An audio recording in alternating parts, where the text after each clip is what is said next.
केवल मन, उसके सिवाय भगवान तुम्हारे वैभव से, तुम्हारे पास में कितनी गाड़ी है, कितना बंगला है, कितना धन है, कितना वैभव है, कितनी सत्ता है, कितनी दौलत है, भगवान को उससे कोई मतलब नहीं। भगवान को अगर मतलब है तो केवल तुम्हारे मन से मतलब है। शबरी अम्बा के दरवाजे पर भगवान गए, क्या दिया शबरी अम्बा ने? भगवान को क्या प्रदान करा शबरी अम्बा ने? केवल एक झूठे बेर, और झूठे बेर के सिवा भगवान कुछ ले भी नहीं रहा है। अब तुम शंकर जी को क्या देते हो? अगर शबरी अम्मा ने भगवान राम को झूठा बेर दिया है तो आपने कौन सा अच्छी चीज दे दी भगवान को?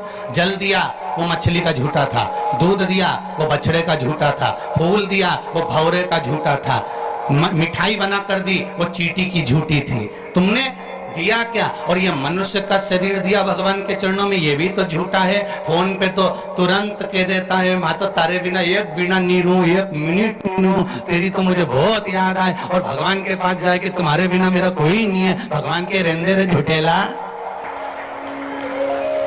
भगवान भी कहते काहे को झूठ बोले। अभी फोन पे बोल रहा था मेरे को थारी याद आ रही, तेरे बिना एक मिनट नहीं रह सकता, तू तो हमारे हृदय में बसी, तू तो चित्त वृत्ति में बसी। और मंदिर पहुंचा ने अगरबत्ती लगाते लगाते बोला तन मन धन सब कुछ तेरा। भगवान के आगे अब हेरू झूठेला। भगवान को सोचा काय आया।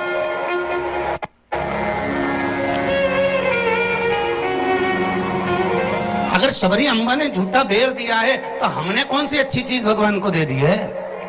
हमने क्या भगवान को अच्छा दे दिया है?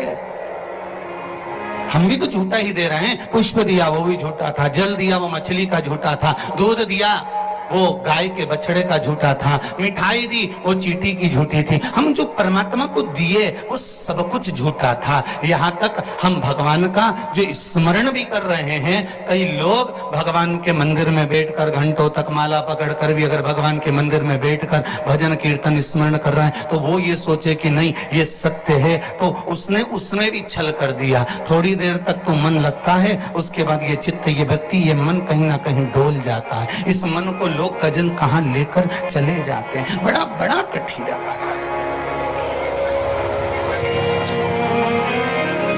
बड़ा कठिन। ये मन बड़ा चंचल है, कैसे तेरा भजन करूं, जितना इसे समझाऊं उतना ही मचलता है। भोलेनाथ हे शंभो, हे त्रिकालदर्शी, हे कैलाशी, हे अविनाशी, हे शिव करुणा सागर। ये चित्त, ये मन, ये वृत्ति बड़ी चंचल है।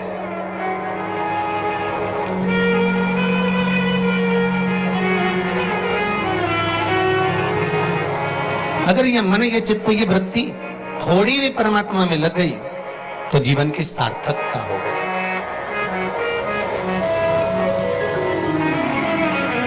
ब्रह्मा और भगवान विष्णु दोनों मिलकर मंथन कर रहे हैं।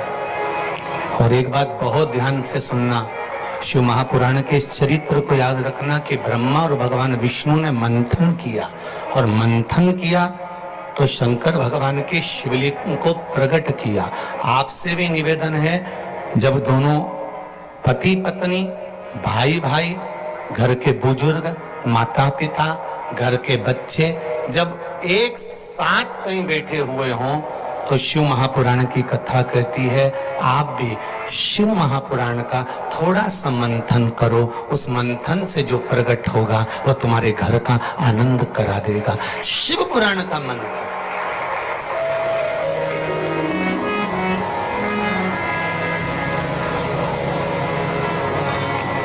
थोड़ी देर अपने माता पिता के पास में जाकर बैठा करो। थोड़ी देर जब घर से जाते हो तो अपने घर में जो मंदिर है, अपने घर में जो देवालय है, अपने घर में जो शिव जी है, अपने घर में जो राम जी है, अपने घर में जो ठाकुर जी है, अपने घर में जो कृष्ण है, अपने घर में जो देवता विराजमान है, आप उनके पास जाकर बैठकर फिर अपने गंतव्य की ओर अपने कार्य के लिए जाइए। और शाम को जब आओ तो पत्नी और बच्चों से, परिवार से बाद में मिलो।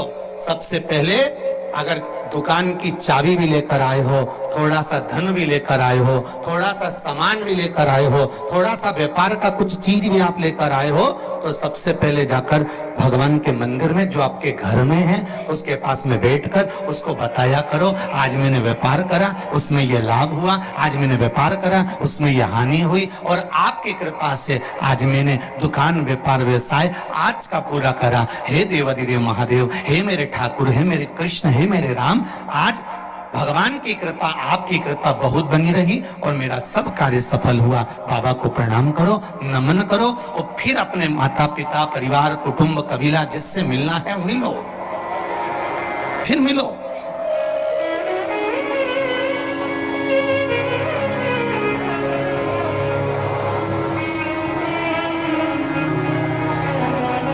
आज किसी ने एक प्रश्न किया था सुबह, गुरुदेव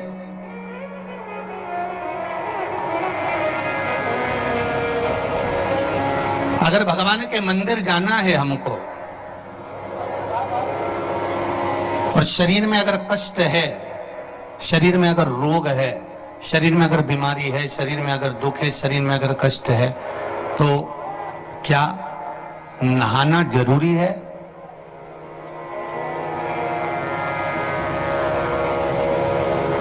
शिव महापुराण की कथा कर रही है, मत नहाओ, स्नान कर लो।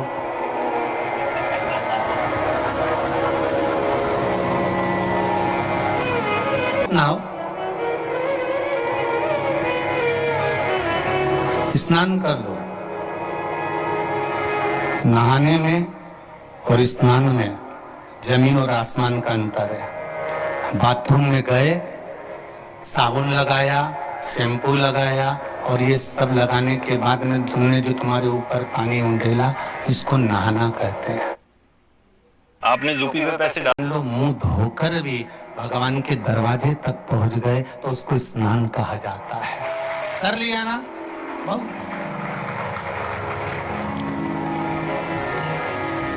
नहीं है ना शरीर में बल? एक पत्र में लिखा है किसी ने,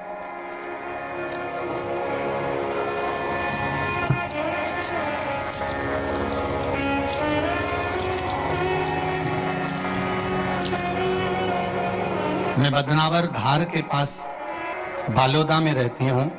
मेरा नाम शांति बाई कुमावत है। कहीं बैठी हो तो खड़ी हो जाए। आप ही हैं? दोनों हाथ हिला दो एक बार। मेरा नाम शांति बाई कुमावत है। गुरुदेव, आज मैं अपने पैरों पर खड़ी हूं और घूम रही हूं, ये शिव की ही कृपा है, शंकर की कृपा है। मैं कैंसर से पीड़ित हूं, बहुत सारे अस्पतालों में मेरा इलाज हुआ है। ऐसा कोई हॉस्पिटल गुजरात का, राजस्थान का और महाराष्ट्र का नहीं जहां पर मेरा इलाज नहीं हुआ। रह रहकर कैंसर उपज रहा था, परेशान हो गई थी गुरुदेव। तब बाबा की कृपा से डॉक्टर ने कह दिया अब तुम्हारे शरीर में और ऑपरेशन का दम नहीं बचा, इसलिए अब तुम भगवान के ही सहारे जियो। और डॉक्टर ने अगले ऑपरेशन करने से मना कर दिया। मैं घर आ गई, शिव महापुराण की कथा सुनी और गुरुदेव अब मैंने भी विचार कर लिया कि ये शरीर मैंने शंकर को दे दिया। और गुरुदेव एक बेलपत्री शिव जी पे चढ़ी हुई अपनी पोती से, बेटों से बुलवाती और उस बेलपत्री को जल के साथ खाना चालू कर दिया। 2 कदम भी नहीं चल पाती थी क्योंकि कैंसर के ऑपरेशन इतने हुए थे। गुरुदेव आज मैं इस पंडाल में बैठकर कथा सुन रही हूँ, ये शिव की ही कृपा है, ये शंकर की करुणा।